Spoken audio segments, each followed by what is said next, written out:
This is Paul.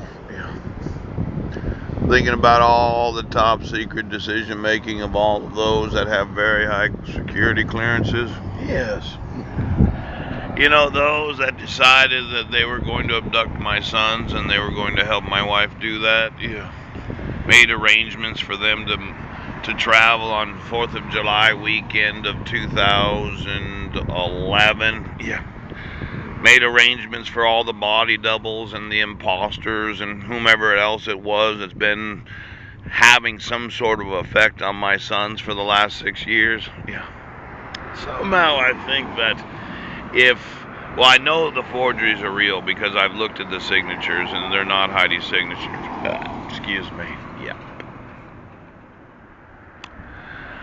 When I had emailed about my sons being kidnapped, abused, neglected, exploited, abducted, missing, it seems that Homeland Security and the employees in Homeland Security had decided that some of the imposters that were supposedly Heidi Budnick, because Heidi didn't actually go to court, at least from as far as I'm guessing, and I'm guessing I don't know the exact number of times, but I'm thinking she didn't actually show up in the actual show more than one time.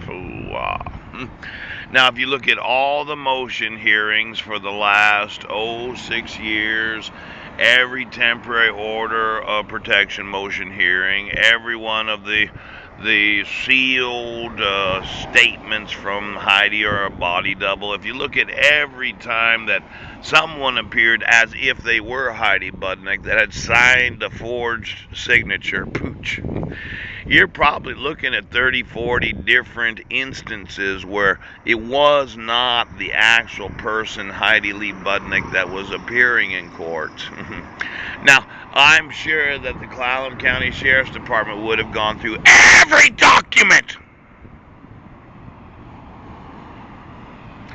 There's no possible way that those that are in law enforcement could have actually understood that when you put any person near one of my sons without the actual constitutional right to have that happen, it's abusive, it's exploitive, and in many ways it's abduction and holding hostage my actual sons. Now, I don't know how many body doubles Homeland Security let out of prisoner jail because they look like Heidi.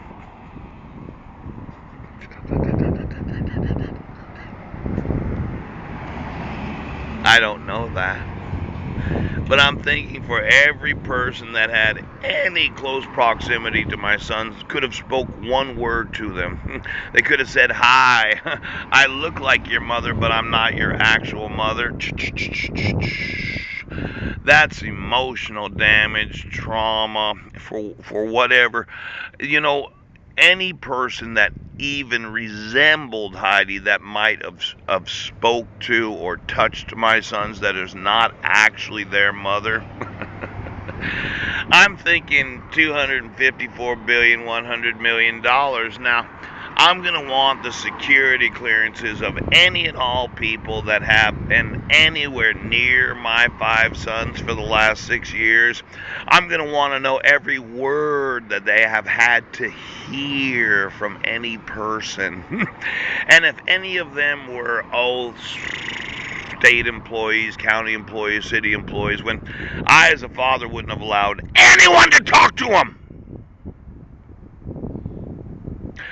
I would say that the abuse of power is extreme. Now, I know you're one of these federal or state or city or county employees that has one of the high-level security clearances of those that thought, well, we better have a Heidi look-alike around his sons all the time so that nobody knows that it's not really their mother. But they did know.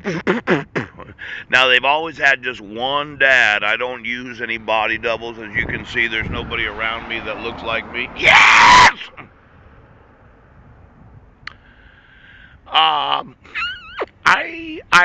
I really don't play the super top secret security clearance of those are federal fucking employees. Now, I'm gonna need to know every word that was said to my sons for the last 6 years. From the time they were abducted from Guam on July 2nd of 2011 to when you first issued that first temporary protection order on July 8th of 2011, when I wasn't a resident and there was no possible way I could have responded. Now, I have said numerous times in videos and emails, I've actually made some phone calls where I have rights as a father, and my sons do not have to hear a word from anyone.